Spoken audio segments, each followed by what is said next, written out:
दोस्तों, जो 2024 का लोकसभा चुनाव था वो रद्द होने जा रहा है क्या? क्योंकि ये बात अगर किसी और ने कही होती तो मान भी लिया जाता ये सिर्फ राजनीतिक तौर पर पॉलिटिकल स्टंट या फिर आरोप प्रत्यारोप है। लेकिन सत्ता पक्ष के अगर सांसद ने इसको लेकर कहा है तो कोई ना कोई सीरियस बात है। यानी एसआईआर के मुद्दे पर जहां भारतीय जनता पार्टी झूम रही थी कि बिहार विधानसभा चुनाव से पहले एसआईआर करा के उन तमाम वोटर्स को बाहर किया जा रहा है जो शायद एक वक्त तक विपक्षी पार्टी के नेताओं को वोट कास्ट कर सकते हैं। लेकिन अब वही एसआईआर ऐसा सिरदर्द बन गया है कि अब मांग की जाने लगी है कि लोकसभा का चुनाव इसी वक्त रद्द कर दीजिए, क्योंकि वो फर्जी वोटर्स के आधार पर था। फर्जी वोटर्स ने उसमें वोट कास्ट किया था और यह आवाज कहीं और से नहीं, बिहार से उठी है। और यह आवाज किसी और ने नहीं बल्कि सत्ता पक्ष के सांसद ने उठाई है। वो इस्तीफा मुंह पर मारने तक के लिए तैयार है। ऐसा क्या हुआ कि आखिरकार बिहार में अब तक सब कुछ ठीक ठाक चल रहा था। अभी सिर्फ चंद्रबाबू नायडू ने एसआईआर को लेकर सवाल उठाए थे, लेकिन अब एनडीए के साथी यानी वो जनता दल यूनाइटेड के सांसद और विधायक एसआईआर को सिरदर्द बता रहे हैं ये गलत फैसला है। चुनाव आयोग को कोसा जा रहा है और कह दिया गया कि हां सुन लो, लोकसभा चुनाव फर्जी वोटर्स के आधार पर हुआ, इसे फौरन अभी रद्द कीजिए। नमस्कार, मैं हूं प्रज्वल गौतम और आप देख रहे हैं टाइम्स एक्सप्रेस। तो दोस्तों, आज मैं आपको दिखाने जा रहा हूं कि कैसे बिहार में बुरी तरीके से बीजेपी फंसी नजर आ रही है। बहुत कुछ हथकंडे चले गए। पहले तो बिहार में आपने समझ ही लिया, दो हथकंडे मेन चले गए। पहला हथकंडा यह कि कैसे भी नीतीश कुमार को साइडलाइन किया जाए। इसके लिए जगदीप धनखड़ साहब हटे हैं। चर्चाएं चल रही हैं कि नीतीश कुमार को पहुंचा दिया जाएगा दिल्ली, यानी उपराष्ट्रपति। अगर ऐसा होता है तो एनडीए में बीजेपी की चल पाएगी और भारतीय जनता पार्टी अपने, या फिर यूं कहा जाए मोदी शाह अपने किसी लाडले को आसानी से मुख्यमंत्री बनवा सकते हैं। पहला ये। लेकिन रोड़ा यह भी था कि चुनाव कैसे जीता जाएगा। तो चुनाव जीतने के लिए चुनाव आयोग को काम पर लगाया गया। एसआईआर जो तकरीबन साल डेढ़ साल पहले होना चाहिए, जिस सुप्रीम कोर्ट ने भी टिप्पणी की कि एन वक्त पर यह करने की जरूरत क्या थी, रोका नहीं लेकिन टिप्पणी जरूर की। अब उसी को लेकर विपक्षी पार्टी आवाज उठा रही थी कि एन वक्त पर क्यों? अगर ऐसा ही इतने ही फर्जी वोटर्स को उनकी चिंता खाई जा रही थी तो लोकसभा चुनाव से पहले क्यों नहीं कराया गया? लोकसभा चुनाव में वोट भी इन्हीं वोटर्स ने कास्ट किया था। तो आखिरकार ऐसा क्या है कि डेढ़ दो साल बाद अचानक से यही वोटर फर्जी हो जाते हैं और उनके नाम को हटाया जाए? क्योंकि अभी खबर निकल कर आई है एक दिन पहले की कि एसआईआर की वजह से 51 लाख वोट हटाए गए, यानी उन पर कागज पत्री नहीं थी, इसीलिए इसी आधार पर। लेकिन इन्हीं लोगों ने लोकसभा चुनाव में वोट कास्ट किया और बिहार में ज्यादातर जेडीयू और बीजेपी के सांसद चुनकर आए। अब इसी ने फंसा दिया है। क्यों? क्योंकि ये बात तो विपक्ष कह रहा था, लेकिन अब कौन कह रहा है जरा देखिए। पहले इस बयान को सुन लीजिए। ये बयान जो दे रहे हैं ये फर्स्ट बिहार झारखंड की खबर है। पहले सुनिए बयान। चुनाव आयोग जो है ना, उसको कोई क्या कहते हैं, व्यवहारिक ज्ञान नहीं है। वो बिहार का न इतिहास जानता है, न भूगोल जानता है, कुछ जानता ही नहीं है। ये बरसात के दिन में, जब खेती का दिन चल रहा है, आदमी को हमको कागज पत्र जुगाड़ करने में 10 दिन लग गया। मेरा बेटा अमेरिका में रहता, कैसे साइन करेगा 1 महीना के अंदर में? तो कोई व्यवहारिक है कि जबरदस्ती हम लोग पर थोप दिया। अरे कराना था तो 6 महीने का समय देता, पहले से करा लेता। ये तो एकदम कैसे होता है ना, कोई तुगलकी फरमान है चुनाव आयोग का। पार्टी से क्या मतलब? हम अपना व्यक्तिगत विचार दे रहे हैं। हमारा बेटा अमेरिका में कैसे साइन करेगा, आप ही बता दीजिए। अपना भी हम एक्सपीरियंस बता रहे हैं। पार्टी से सब हम पार्टी के साथ हम तब हैं जब वोट डालने जाएंगे।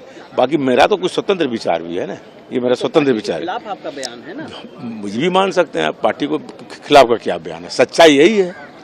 अब सच्चाई भी नहीं बोल पाए तो एमपी बने काहे के लिए हम? तो यही बात तो विपक्षी पार्टी के सांसद कह रहे हैं, लेकिन ये विपक्षी पार्टी के सांसद नहीं है, ये जनता दल यूनाइटेड के सांसद हैं। जेडीयू के सांसद का आज जो एक एक बयान दिखाऊंगा वो सुनकर आप दंग रह जाएंगे कि जेडीयू पूरी तरह से अब तेजस्वी यादव के साथ खड़ी है। जो काम पिछले 1-1.5 साल से सम्राट चौधरी और बीजेपी बिहार में कर रही है कि जेडीयू अगर खत्म होती है तो उसके ज्यादातर चुने हुए जनप्रतिनिधि, चाहे वो विधायक हो या सांसद, वो बीजेपी में मर्ज कर जाए, वो काम नहीं हो पाया। बल्कि तेजस्वी यादव की वजह से अब ये सारे के सारे सांसद और विधायक मोर्चा खोलकर बैठे हैं। क्योंकि मसला सिर्फ इनका नहीं है। जनता दल यूनाइटेड के एक विधायक हैं, उन्होंने भी मोर्चा खोल दिया है। देखिए मुकेश सिंह की खबर है, एसआईआर पर जेडीयू सांसद गिरधारी यादव के बाद जेडीयू विधायक डॉक्टर संजीव भी पार्टी के खिलाफ जाकर विपक्ष की बातों में सहमति दिखा रहे हैं। इन लोगों का कहना है कि एसआईआर गलत है। ये सारी खबर आपको दिखाऊंगा, लेकिन सबसे पहले जरूरी है कि नीतीश कुमार के करीबी वाले सांसद का ये बयान। तो देखिए क्या क्या बयान दिया गया। एनडीटीवी खबर है, आज एनडीए में हैं तो कल गठबंधन में जा सकते हैं, साफ साफ कह दिया। आज हम एनडीए में तो क्या हुआ, कल गठबंधन में जा सकते हैं, महागठबंधन में। जेडीयू सांसद का एसआईआर पर चौंकाने वाला बयान। तो सबसे पहले देखिए, जो मैंने बयान सुना है उसको तो मैंने आपको सुनाई दिया। इसके आगे उन्होंने क्या किया, ऐसे तो लोकसभा चुनाव भी अवैध है। ये मैं नहीं कह रहा हूं, मेरा चैनल नहीं कह रहा है, विपक्षी पार्टी का चैनल नेता कोई नहीं कह रहा है, तेजस्वी यादव नहीं कह रहे, कौन कह रहे हैं, खुद जेडीयू के सांसद बांका से आते हैं गिरधारी यादव। बांका से सांसद ने, यानी कि गिरधारी यादव ने, जेडीयू सांसद ने एसआईआर प्रक्रिया पर सवाल उठाते हुए कहा कि लोकसभा में इसी मतदाता सूची के आधार पर चुनाव हुआ था, इसीलिए इसी सूची से विधानसभा चुनाव क्यों नहीं हो सकता। उन्होंने कहा कि अगर लोकसभा चुनाव फर्जी मतदाता सूची के आधार पर हुआ था तो उनका चुनाव भी अवैध है, और अगर ऐसा है तो वह इस्तीफा देने को तैयार हैं। यह स्पष्ट कर दिया। उन्होंने कहा मुंह पे इस्तीफा दे मारूंगा, मुझे जरूरत नहीं है। ये क्या है तरीका, आप परेशान कर रहे हैं। सोचिए एक सांसद ये कहे कि उसे 10 दिन लग गए कागज इकट्ठा करने में, जो कागज चुनाव आयोग को इसलिए चाहिए क्योंकि उसे ये देखना है कि कितने वैध और कितने अवैध तौर पर वोटर्स जुड़े हैं। एक सांसद कहे कि 10 दिन लगे, तो सोचिए जिस सांसद के साथ सब लोग मिलकर कागज निकलवाने, सांसद खुद तो जाएंगे नहीं निकलवाने। अब जनता जो परेशान हो रही है उसके बारे में जानकारी सोचिए, क्या रहता होगा, वो कितने परेशान है ऐसे वक्त में, जब गरीब बिहार में ज्यादातर आप देखते होंगे रोजमर्रा काम वाले लोग हैं। अब वो अपना काम धंधा ढूंढ छोड़कर कहां जाए। मोदी सरकार की शुरुआत से नीति रही है, इन्हें देश को लाइन में लगाना बहुत पसंद है। कभी नोटबंदी, कभी किसी और वजह से बस लाइन में लगते रहो। अभी आधार कार्ड, फिर ये जरूरी, फिर वो जरूरी, अब इलेक्शन कमीशन की वजह से।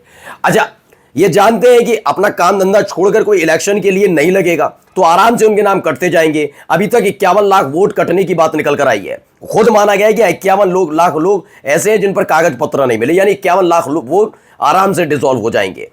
इसमें फायदा किसका है, फायदा बीजेपी का इसलिए है क्योंकि बीजेपी खास तौर पर, मैं खुल के कह रहा हूं, चुनाव आयोग दरअसल उसी जगह पर ये सारी चीजें कर रहा है क्योंकि चुनाव आयोग को पता है कि बीजेपी का जो कोर वोटर है वो है कौन, पिछड़े, दलित, आदिवासी नहीं।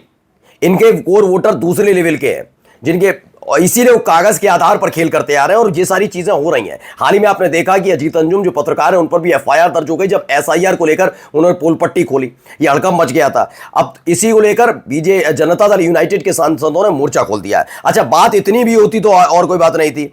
इन्होंने क्या कहा, जेडीयू आज एनडीए में, कल महागठबंधन में जा सकती है। गिरधारी यादव से जब एनडीटीवी ने पूछा कि उनकी पार्टी जेडीयू और एनडीए गठबंधन एसआईआर का समर्थन करता तो उन्होंने चौंकाने वाला जवाब दिया। यादव ने कहा कि वे और उनकी पार्टी समाजवादी विचारधारा से आते हैं जो गरीबों के लिए लड़ती है। ऐसे में आज उनकी पार्टी एनडीए के साथ है कल, लेकिन कल फिर से महागठबंधन में जा सकती है। यानी मोर्चा, मैं पहले ही दिन से कह रहा हूं कि ये जो जबरदस्ती का बना रखा है ना, वो नहीं चल पाएगा। नीतीश कुमार को अगर उपराष्ट्रपति इन्होंने नहीं बनाया, क्योंकि अब खबरें निकल कर आ रही हैं कि हो भी सकता है कि ना हो, और जेडीयू के सांसद और विधायक टूटकर आसानी से आरजेडी के साथ जा सकते हैं, यानी खुल्लम खुल्ला होना है। और अगर नीतीश कुमार को थोड़ी भी फिक्र रही पार्टी की तो हो सकता है वो आगे आकर आरजेडी के साथ गठबंधन कर रहे हैं, जिसका आसार ज्यादा नजर आ रहे हैं। तो कुल मिलाकर एक कहानियां खुलकर चल रही हैं। अब देखिए यहां पर भी एक बयान निकल कर आया। बयान यह है, एबीपी की खबर है, एसआईआर पर नीतीश कुमार की पार्टी में फूट, जेडीयू के इस विधायक ने क्या कह दिया, नाम तो कटेगा ही। उन्होंने क्या कहा, नाम तो कटेगा तो बहुत दुखद है। ये नई से बात की सवाल उठना लाजमी है। एक मुद्दा जो मैं फेस कर रहा हूं अपने विधानसभा क्षेत्र में, जो मैं लगातार फॉलो कर रहा हूं, जो मजदूर बाहर हैं जिनका कॉन्ट्रैक्ट है कि आपको 6 महीने तक छुट्टी नहीं है, काम करना है, जो वोटर है यहां के, तो उनका नाम कटेगा, ये बहुत दुखद है। उन्होंने कहा दिक्कत, देखिए एक सवाल के जवाब में कहा थोड़ी बहुत तो दिक्कत है ही, कैसे दिक्कत नहीं है, उन्होंने कहा दिक्कत तो है। यानी खुलकर अब जेडीयू भी इस एसआईआर का विरोध कर रही है, लेकिन बीजेपी को ये क्यों पसंद आ रहा है, ये बीजेपी पहले ही विपक्ष बता चुका है। वो बात अलग है कि अब उनके अपने सहयोगी ही बता रहे हैं कि ये रणनीति किस लिए रची जा रही है और लोकसभा तक रद्द करने की चुनौती दी जा रही है। नमस्कार।